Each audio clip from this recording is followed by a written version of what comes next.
Bonsoir et bienvenue à la Parole du Saint-Thomas pour cette soirée où nous allons prier le Seigneur ensemble pour que nous puissions être un, comme lui-même l'a prié dans ce dernier repas. Père, qu'il soit un comme moi je suis un avec toi. Et comme vous savez, je le rappelle, à qui est beau de voir des frères et des sœurs ensemble, louons le Seigneur. Écoutons sa parole. Vous tous qui êtes sur nos différentes plateformes informatiques, soyez les bienvenus ensemble avec nous. Et puis qu'ensemble nous puissions adorer le Seigneur et entendre ce qu'il a à nous enseigner. Nous voulons aussi prier pour que Dieu puisse nous encourager à continuer d'un commun accord ce chemin vers la vérité, la résurrection et la vie. Prions le Seigneur, que ma prière devant toi s'élève comme un encens et mes mains comme l'offrande du soir.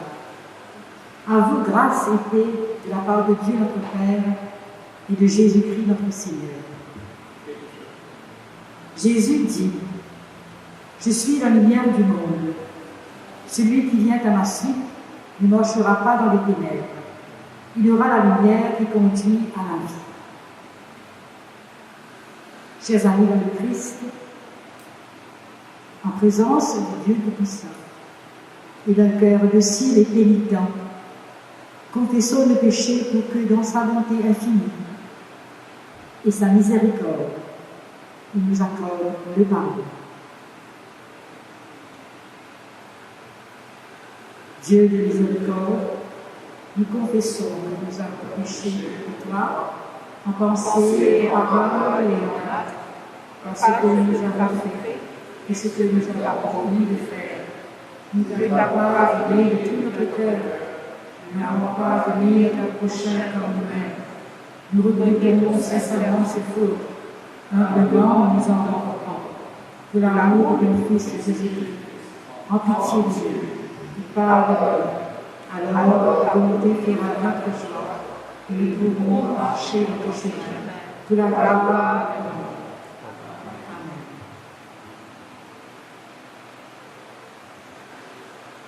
Dieu Tout-Puissant, pardonne à tous ceux qui se repartent, qui ont poussé de nous, qui pardonne tous nos péchés dans le livre, qui s'appelle de sa prière et qui aura pour la vie.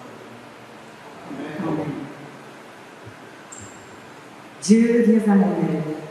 Seigneur, rassure-nous. Gloire au Père, au Fils et au Saint-Esprit, au Dieu de l'unité qui vient, pour les siècles des siècles. Amen. Nous récitons ensemble l'hymne Joie et lumière. Joie et lumière, la gloire et la Père, le Très-Haut, le Très-Saint, ô Jésus-Christ, parvenu à la fin de ce jour, contemplant cette clarté dans le soir, nous chantons le Père, le Fils et le Saint-Esprit. Lui, tu es digne de chanter dans tous les temps par la voix sanctifiée, Fils de Dieu, donne vie, tout l'univers. Écoutons et méditons sur les paroles du psaume 46. Dieu est pour nous un refuge et un appui, un secours qui ne manque jamais dans la détresse. C'est pourquoi nous sommes sans crainte quand la terre est bouleversée et que les montagnes chancellent au cœur des mers.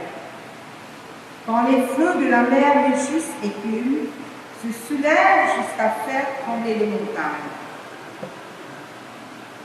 Il est un fleuve d'eau et courant réjouissent la cité de Dieu, le sanctuaire des demeures du Très-Haut. Dieu est au milieu d'elle, elle n'est point ébranlée.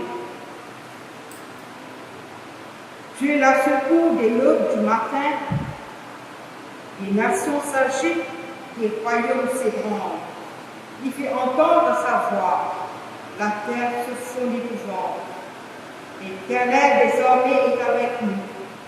Le Dieu de Jacob est pour nous une haute retraite.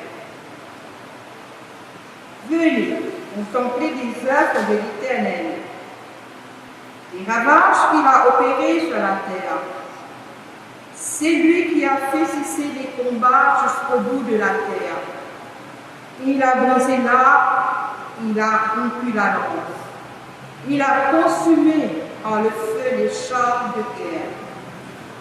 Arrêtez et sachez que je suis Dieu. Je domine sur les nations. Je domine sur la terre. L'Éternel des armées est avec nous. Le Dieu de Jacob est pour nous une haute retraite. Gloire soit au Père, au Fils et au Saint-Esprit.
Oh, my soul.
C'est ce même nom qui est au-dessus de tout nom.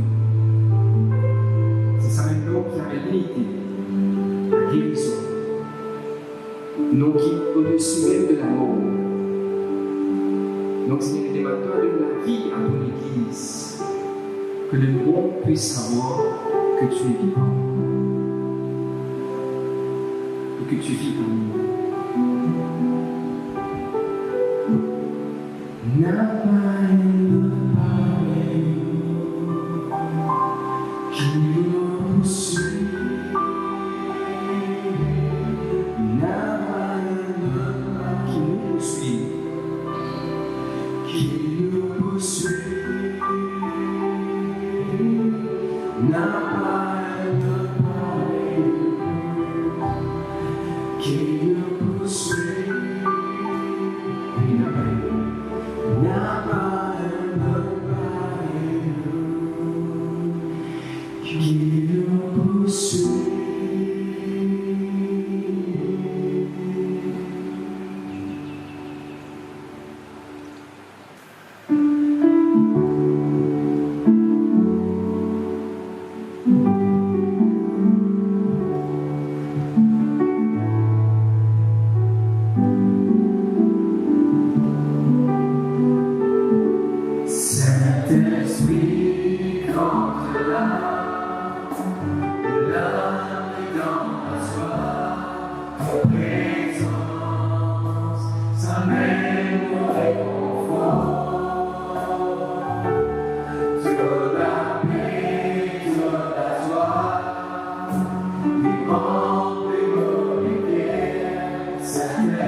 La première lecture est tirée du livre de Jérémie au chapitre 23, les versets 1 à 6. Malheur aux pasteurs qui détruisent et dispersent le troupeau de mon pâturage, dit l'Éternel. C'est pourquoi, ainsi parle l'Éternel, le Dieu d'Israël, sur les pasteurs qui paissent mon peuple. Vous avez dispersé mes brebis, vous les avez chassés, vous n'en avez pas pris soin. Voici, je vous châtierai à cause de la méchanceté de vos actions, dit l'Éternel. Et je rassemblerai le reste de mes brebis de tous les pays où je les ai chassés. Je les ramènerai dans leur pâturage. Elles seront fécondes et multiplieront. J'établirai sur elles les pasteurs qui les paîtront. Elles n'auront plus de crainte, plus de terreur, et il n'en manquera aucune, dit l'Éternel. Voici, les jours viennent, dit l'Éternel, et je susciterai à David un germe juste. Il régnera en roi, il prospérera. Il pratiquera la justice et l'équité dans le pays. En son temps, Juda sera sauvé. Israël aura la sécurité dans sa demeure. Et voici le nom dont on l'appellera, l'Éternel, notre justice. Parole du Seigneur. La deuxième lecture est tirée de l'Épître de Paul aux Philippiens, chapitre 2, les versets 5 à 11. Ayez en vous les sentiments qui étaient en Jésus-Christ, lequel, existant en forme de Dieu, n'a point regardé comme une proie à arracher d'être égal avec Dieu, mais s'est dépouillé lui-même, en prenant une forme de serviteur, en devenant semblable aux hommes, et ayant paru comme un simple homme. Il s'est humilié lui-même, se rendant obéissant jusqu'à la mort, même jusqu'à la mort de la croix. C'est pourquoi aussi Dieu l'a souverainement élevé et lui a donné le nom qui est au-dessus de tout nom, afin qu'au nom de Jésus, tout genou fléchisse dans les cieux, sur la terre et sous la terre, et que toute langue confesse que Jésus-Christ est Seigneur, à la gloire de Dieu le Père. Parole du Seigneur.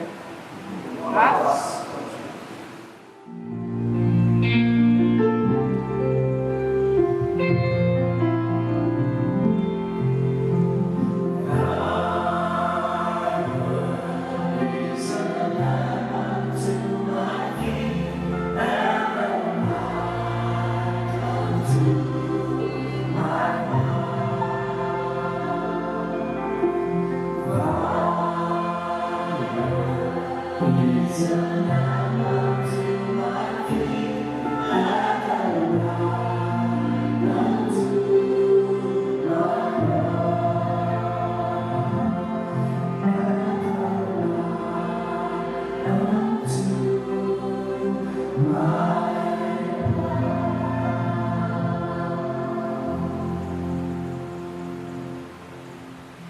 Écoutons la bonne nouvelle de Jésus-Christ selon Matthieu, au chapitre 20, à partir du verset 20.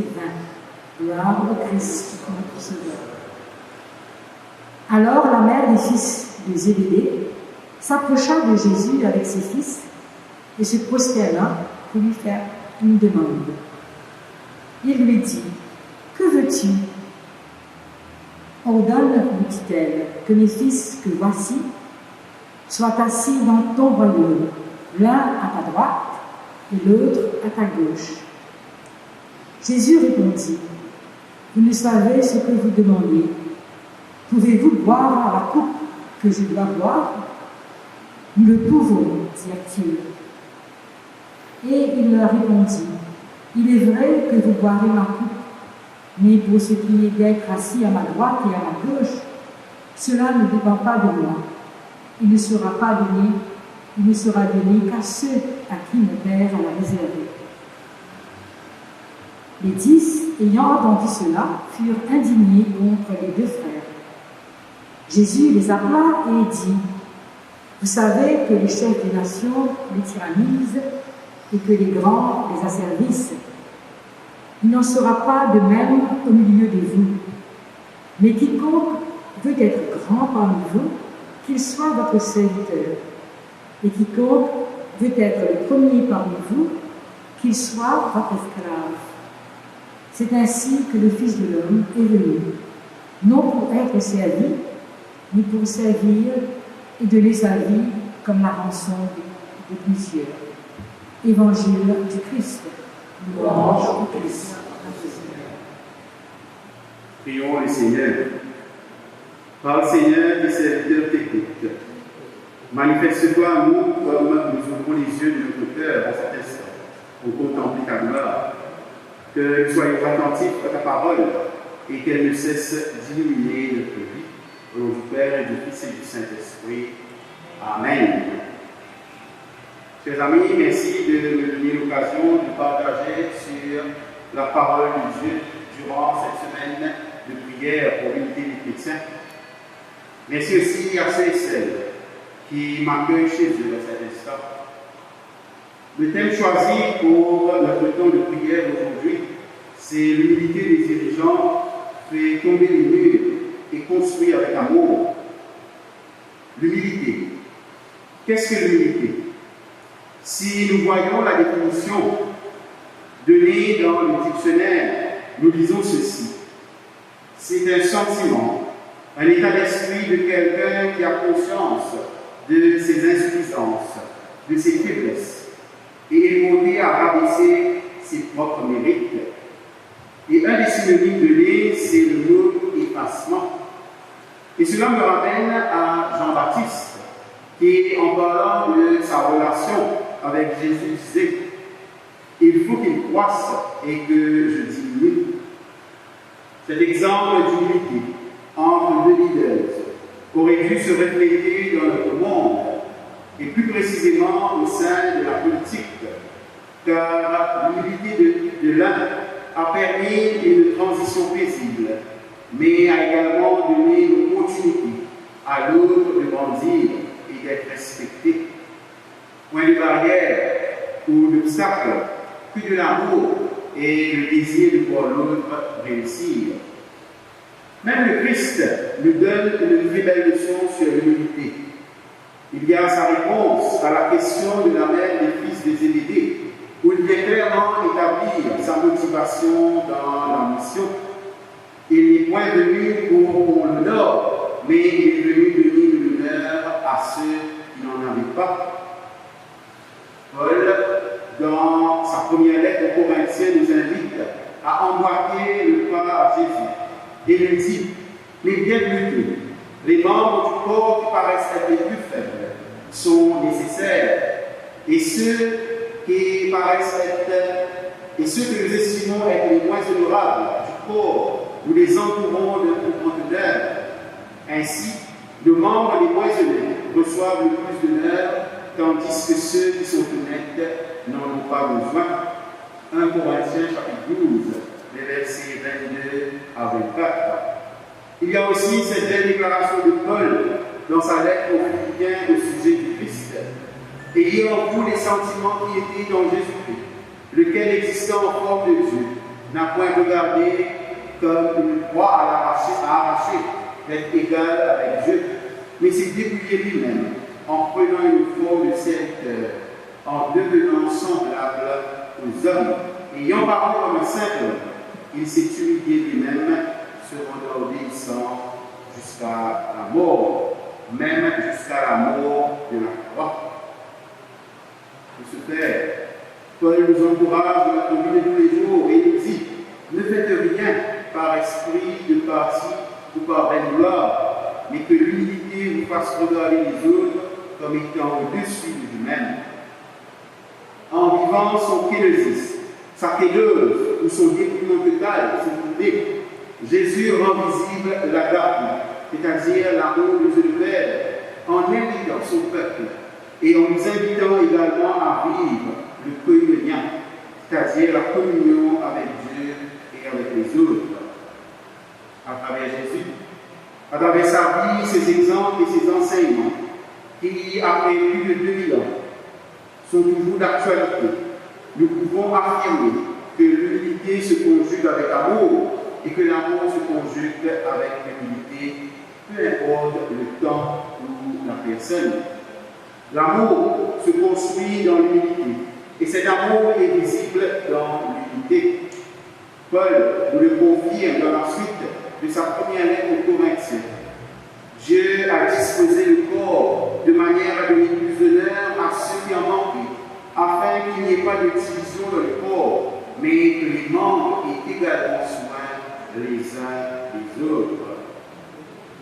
En nous rassemblant, Dieu ne nous invite pas à considérer qui est le plus grand ou qui est le plus fort, car Jésus lui-même nous dit que celui qui doit être le plus grand, qu'il soit d'abord le serviteur de tous.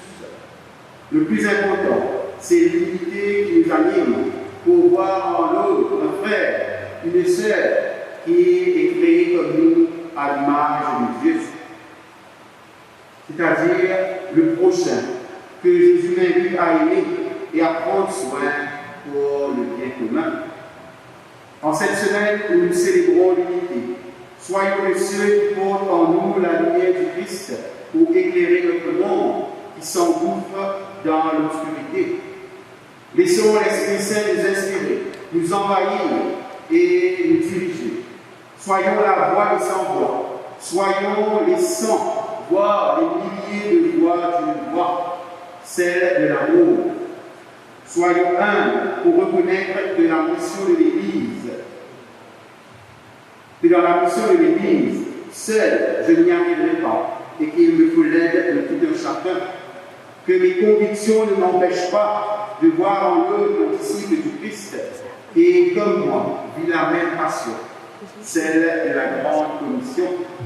Soyons aussi ceux qui manifestent au monde le vrai sens du christianisme, pour l'humilité, façonnent des hommes et des femmes à l'image du Christ, pour aller vers ceux qui sont marginalisés, oppressés, rejetés ou tout simplement oubliés. À travers nos actions communes, nous puissions porter bien haut la bannière du prince de la paix. Rappelez-vous les paroles de Jésus, je vous donne le commandement de vous, aimez-vous les uns les autres, comme je vous ai aimé vous aussi, aimez-vous les uns les autres. À ceux-ci, tous connaîtront que vous êtes mes disciples, si vous avez de l'amour les uns pour les autres. Et nous nous dirigeons par nos prières, par notre collaboration à emprunter le chemin de l'unité et à conjuguer chacune de leurs décisions avec amour. Bâtissons ensemble des communautés de paix pour l'avancement et le développement de la race humaine. Gardons notre regard fixé, comme les mages, sur l'étoile, pour qu'elle ne cesse jamais de diriger nos pas à la rencontre de celui qui a tout quitté par amour pour l'humanité. Sachons valoriser l'autre et apprenons à nous soutenir en unissant de force pour apporter une justice plus équitable. Notre devoir n'est pas d'apprendre à l'autre d'aimer, mais le plus important, c'est d'aimer l'autre. Nous ne sommes pas là pour avoir de la reconnaissance, mais bien plus pour nous faire tout petits et servir notre prochain comme Jésus l'a fait. Humilité et amour, deux mots qui doivent trouver leur place au sein de notre vie pour rendre visible la présence de Dieu dans le monde. Que par leur utilisation adéquate et appropriée, nous puissions être de vrais flambeaux qui brillent la lumière éclatante de la liberté, celle manifestée à la résurrection. Que tous la contemplent et que tous se laissent éclairer. Faisons tomber les murs de la tyrannie, faisons tomber les murs de la séparation et faisons tomber les murs de la division et construisons ensemble des chemins parsemés de joie, d'amour, de justice, d'humilité et d'unité. À l'exemple du Christ, prenons le temps de nous aimer les uns les autres, prenons le temps de nous servir avec amour et humilité. Au nom du Père et du Fils et du Saint-Esprit. Amen. Nous disons ensemble maintenant le cantique de Simeon. Maintenant, au même souverain, tu peux laisser ton serviteur s'en aller en paix, selon ta parole, car mes yeux ont vu le salut que tu préparais à la face des peuples, lumière qui se révèle aux nations et donne gloire à ton peuple Israël. Gloire au Père et au Fils et au Saint-Esprit, pour les siècles des siècles. Amen.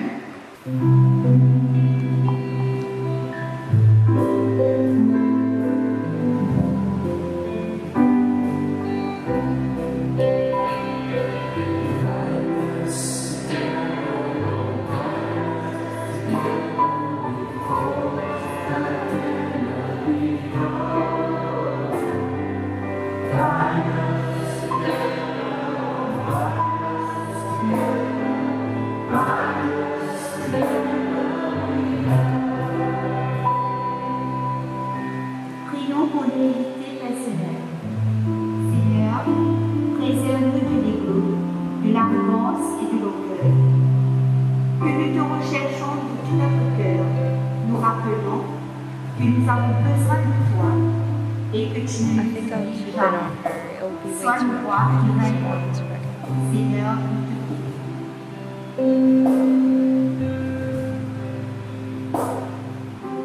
Père, plein d'amour, envoie ton Esprit Saint sur tous les responsables et dirigeants de l'Église chrétienne, pour qu'ils témoignent ta parole avec amour, humilité et l'unité, au nom de Jésus-Christ notre Seigneur.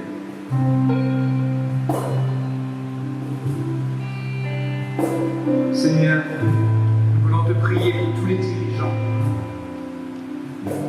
dans le gouvernement, et spécialement pour tous nos frères et sœurs en Christ que tu as mis à la tête des entreprises, d'organisations, d'écoles et de diverses institutions. Seigneur, nous voulons te prier pour eux, Seigneur, afin que tu puisses leur donner l'humilité qui vient de toi, l'amour qui vient de toi, qu'ils puissent être tes témoins là où tu les as placés. Seigneur, nous te prions.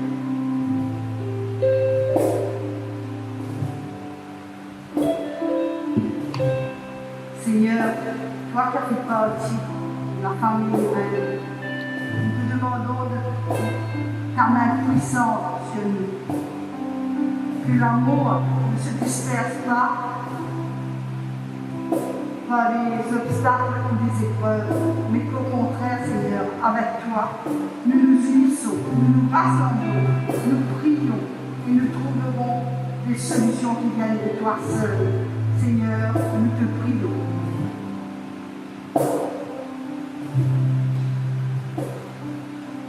Seigneur, nous te remercions pour toutes les personnes qui militent pour les chrétiens dans notre pays et dans le monde entier.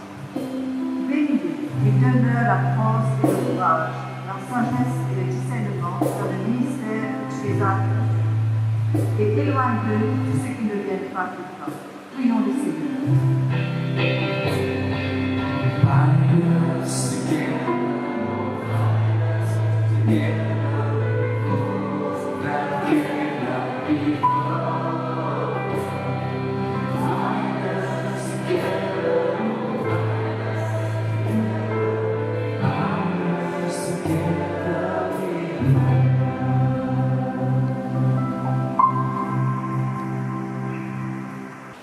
Collecte pour demander la paix.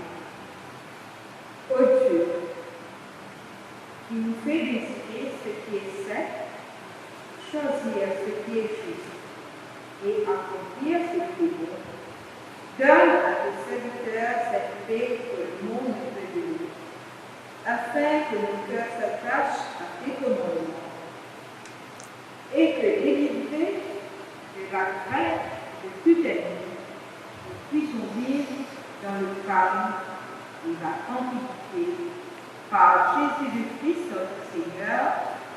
Amen.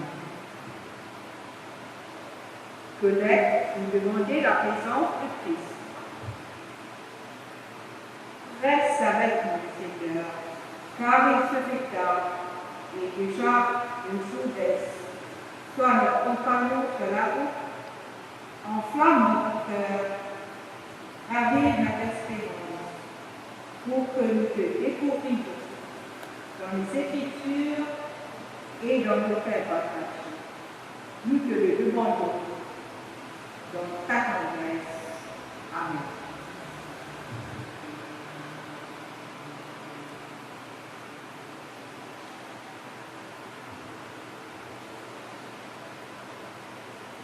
Ensemble, nous allons dire notre Père, qui es aux cieux, que ton nom soit sanctifié, que ton règne vienne, que ta volonté soit faite de la terre sur le ciel. Donne-nous aujourd'hui notre pain de ce jour. Pardonne-nous nos offenses, comme nous pardonnons aussi à ceux qui nous ont offensés. Et ne nous soumets pas à la tentation, mais délivre-nous du mal. Car c'est à toi qu'appartient le règne, la puissance et la gloire pour les siècles des siècles. Amen. Nous avons le plaisir d'accueillir Sheila, qui nous partagera son expérience. Car depuis maintenant 4 ans, elle est vraiment active dans toutes les activités interdénominationnelles pour la semaine de l'unité des chrétiens et surtout même la retraite pour l'unité des chrétiens qu'il y a chaque année. Donc notre sœur en Christ nous partagera son expérience, son vécu et nous encouragera à faire de même, de vivre cette expérience, d'être un avec les frères et les sœurs en Christ. Merci Sheila. Moi, Sheila, je suis là aujourd'hui pour vous témoigner ma vie dans l'unité des chrétiens. Pour moi, l'unité chrétienne, dans mon expérience, c'est découvrir combien il peut être enrichissant de découvrir comment l'autre vit sa foi. On n'est pas tous pareils. On n'a pas tous reçu la même éducation chrétienne. Pour moi, nous, les frères et sœurs, nous venons de différentes églises. Et pourtant, nous découvrons une joie infinie à être ensemble, à cheminer ensemble. Pour moi, qui suis avec vous depuis 4 ans, c'est avec un grand joie au cœur que j'attends ce moment de nous rencontrer, de partager l'amour du Christ. Moi, j'aime bien aussi notre temps de louange et d'adoration.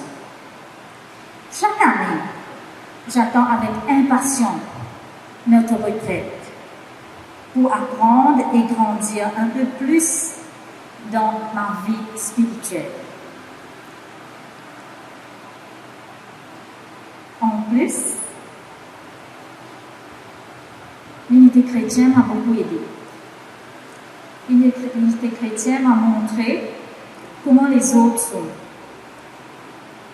Moi, auparavant, j'ai vu que c'est séparément, comme je dirais, pas pareil comme les autres. J'étais un peu, comment je peux vous dire ça, un peu réticent. Mais quand je suis partie avec les unités de chrétiens, ma vie a beaucoup changé.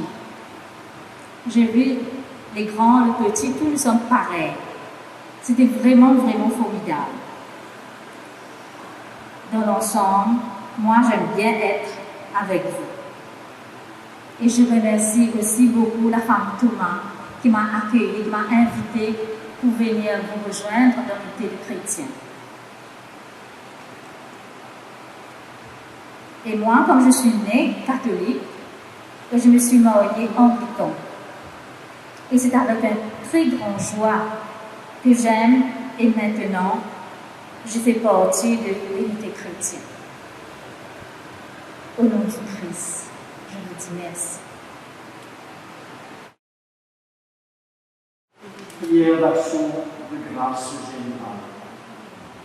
Dieu Tout-Puissant, Père de miséricorde, nous te rendons grâce pour ta volonté et de ton amour, envers nous, tes serviteurs indignes, et envers tous ceux que tu aimes. Nous te bénissons parce que tu nous accueilles, tu nous protèges et tu nous combles des bienfaits de cette vie. mais surtout parce que dans ton amour inépuisable, tu as racheté le monde par ton Fils Jésus.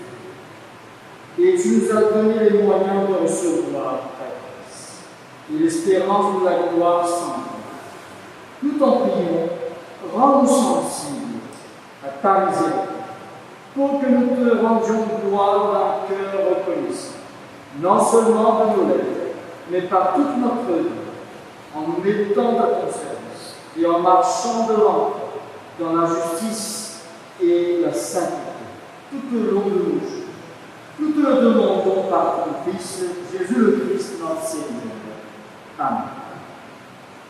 Dieu Tout-Puissant, toi qui nous as accordé la grâce de t'adresser d'un cœur unanime notre prière commune, tu as promis par ton Fils que lorsque deux ou trois se réuniraient en son nom, tu serais au milieu d'eux. Comble maintenant, Seigneur, nos désirs et nos vies, selon ce qui nous est utile. Donne-nous en cette vie la connaissance de ta vérité, et dans le monde à venir, la vie éternelle. Amen. Chers frères et sœurs en Christ, nous voici au terme de notre programme de ce soir. Mais avant de clôturer ce programme, je voudrais saisir cette occasion en tant que représentant de notre Église anglicane au sein du comité de travail pour l'écuménisme avec Didier Corali qui est mon coéquipier. Je voudrais remercier le prêtre de cette paroisse de Saint-Thomas de Bassin avec son diacre et tous les représentants de l'Église, de cette Église qui est parmi nous aujourd'hui. Je voudrais aussi remercier le Norman et toute son équipe qui étaient dans la musique tout à l'heure, et ainsi aussi pour ceux qui ont pu donc nous aider dans le recording of this program. So thank you, everybody. Thank you for those who are the technical team. Et enfin, je voudrais vous partager la bénédiction de notre Seigneur. Recevez la bénédiction de notre Seigneur. Au demeurant, frères et sœurs, soyez dans la joie, travaillez à votre perfectionnement, encouragez-vous, soyez bien d'accord, vivez en paix. Paix aux frères et aux sœurs, amour et foi de la part de Dieu le Père et du Seigneur Jésus-Christ. Que la grâce soit toujours avec ceux qui aiment notre Seigneur Jésus-Christ d'un amour inaltérable. Amen.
He